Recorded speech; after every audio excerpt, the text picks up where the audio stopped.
The hall was grander than anything Emma Collins had ever stepped into. Crystal chandeliers cast a soft glow over rows of velvet chairs, their deep red fabric contrasting against the polished marble floors. The scent of expensive cologne and fresh roses filled the air as the city's elite gathered for the evening auction. Businessmen in tailored suits and women draped in diamonds filled the room, their laughter polite, their eyes sharp with anticipation for rare treasures soon to be unveiled.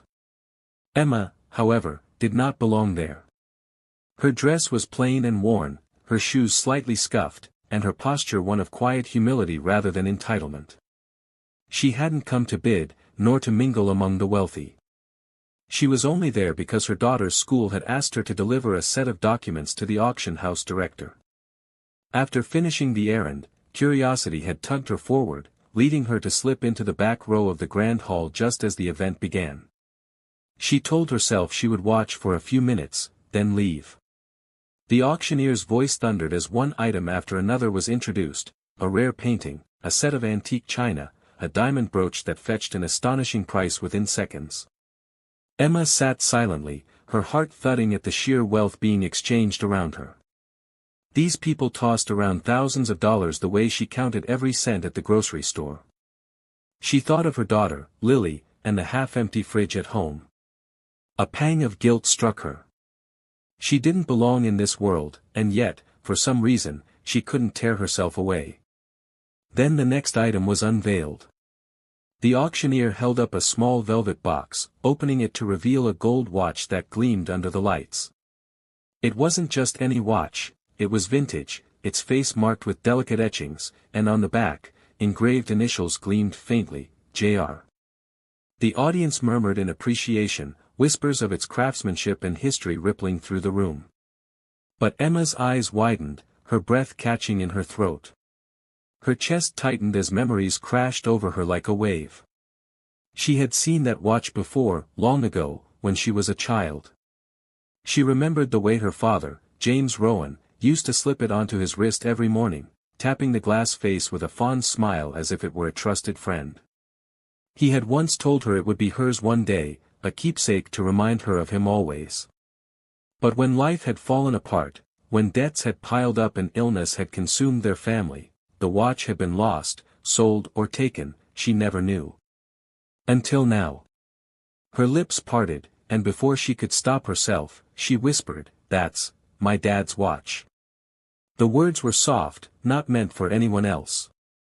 Yet in the hush that followed the auctioneer's announcement of the opening bid, her voice carried just far enough. At the front row, a tall man in a sleek black suit lifted his paddle to bid. His name was Alexander Grant, a self-made millionaire with a reputation for being as ruthless in business as he was precise in judgment. But as his hand stilled in midair, his head turned, and his piercing gaze locked on the young woman in the back row. The room remained silent, the auctioneer frozen in confusion, as Alexander lowered his paddle slowly, his eyes narrowing at the whisper that had stopped him cold. Emma's cheeks burned the moment she realized her whisper had reached the ears of others. She sank lower into her seat, hoping the crowd would dismiss her words as the ramblings of someone out of place. But the sharp gaze of Alexander Grant cut through the distance, pinning her where she sat. The auctioneer faltered, hesitated, and then leaned toward Alexander when the businessman raised his hand, not for another bid, but to quietly request the item be removed from the stage. Confusion rippled through the audience, murmurs rising in protest, yet no one dared question him. When Alexander Grant spoke, people listened. Within seconds, the velvet box was carried away, and the watch was no longer up for bidding. Emma's heart pounded with a mixture of anger and dread. Why would he, a man who could buy anything, take away the one relic of her father she had seen in years? She wanted to leave, to run before anyone asked questions, but before she could rise, Alexander was already striding down the aisle toward her. He moved with the kind of authority that made people instinctively step aside, his tall frame and tailored suit commanding attention. When he stopped before her row, Emma gripped her handbag tightly, feeling the weight of dozens of eyes on her. "What did you just say?" His voice was low, controlled, but there was a sharpness in it that demanded honesty. Emma's throat went dry. She wanted to tell him it was nothing, that he had misheard, but her heart wouldn't let her. With trembling lips, she answered, "That watch, it belonged to my father. His initials were James Rowan. I don't know how it ended up here, but it was his."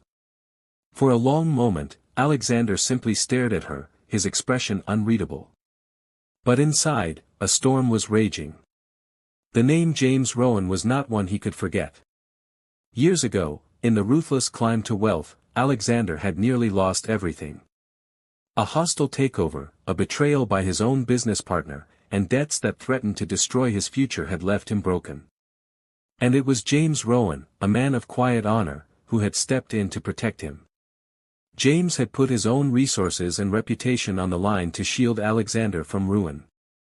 But then, as quickly as he had appeared, James vanished.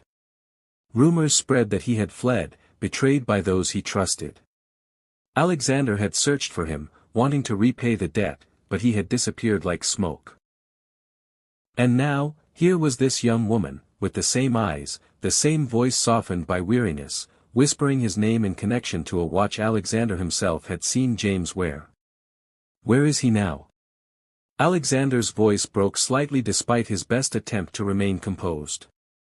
Emma looked down at her lap, blinking back the sting of tears.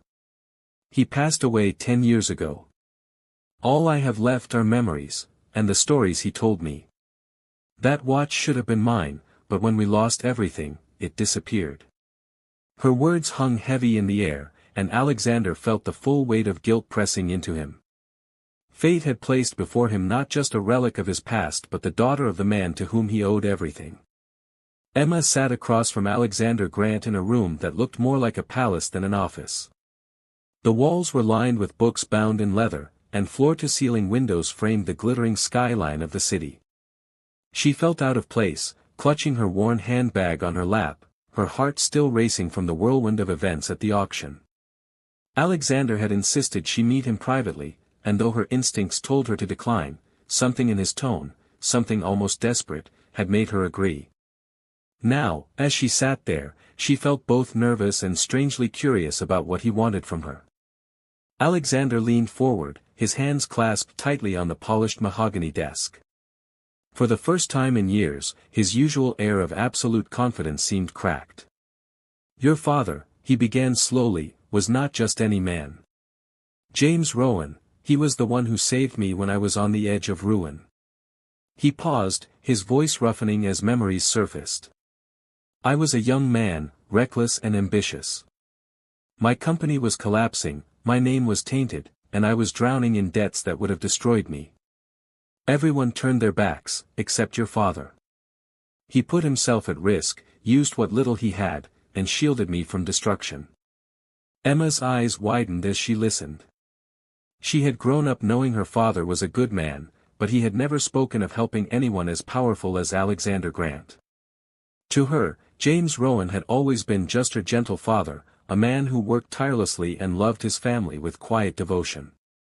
Hearing this stranger tell her that her father had shaped the destiny of one of the wealthiest men in the city was overwhelming. "He never told me," she whispered, her voice trembling. "He never said anything about you." Alexander's expression darkened. "Because he disappeared before I could ever thank him. I searched for him. For years, I tried to find James, but it was as if he had vanished into thin air. And now I learn that he's been gone for a decade." He leaned back in his chair, his chest rising and falling heavily. "And all this time, his family, his daughter, was struggling, while I lived off the fortune he preserved for me." Emma's throat tightened with emotion, torn between pride in her father's legacy and the bitterness of what her family had endured. She spoke quietly, almost ashamed. "After he passed, it was just my mother and me. We lost our home. She fell sick not long after, and then, it was just me and my daughter. I work 2 jobs, Mr. Grant. I barely manage rent. That watch, it's the last piece of him I thought I'd never see again." Silence filled the room, heavy and unspoken, as Alexander's guilt deepened.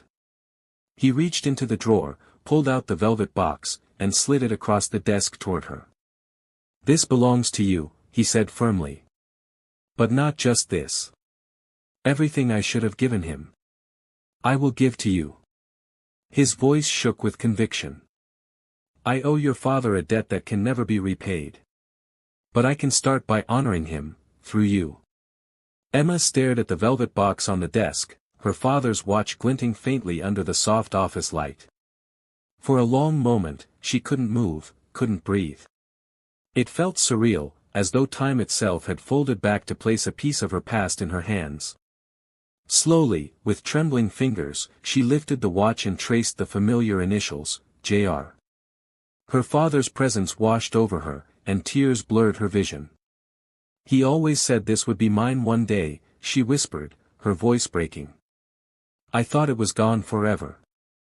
Alexander leaned forward, his expression uncharacteristically gentle. Emma, your father was a man of integrity. He sacrificed for others in ways few would understand. I built an empire because of him, yet I never had the chance to repay what I owed. I can't change the past, but I can ensure his daughter and granddaughter never struggle again. His words carried the weight of a vow, not just an offer. For the first time, Emma saw beyond the polished exterior of the businessman. She saw a man carrying guilt, a man searching for redemption. Emma shook her head slightly, torn between pride and practicality. I didn't come here for charity, Mr. Grant. I've managed this far on my own. My daughter, she looks up to me. If I suddenly accept help from a man like you, what does that teach her? That we can't stand on our own. Her words were steady, though her hands clutched the watch as if it were life itself.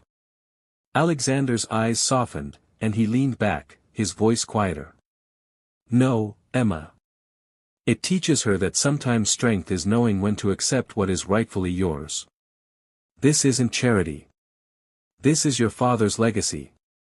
What I offer is not pity, it's a continuation of the bond he and I shared.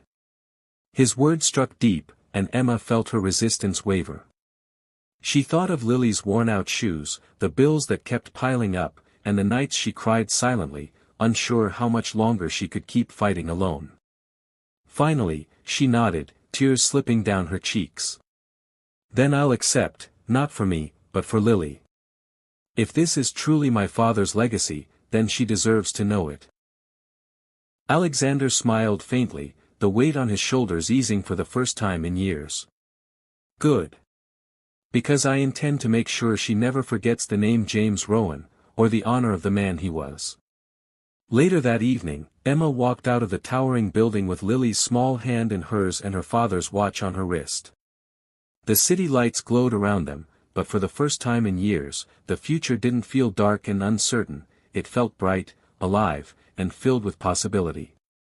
From the top-floor window, Alexander watched them disappear into the night, silently vowing that James Rowan's memory would live on through the family he left behind.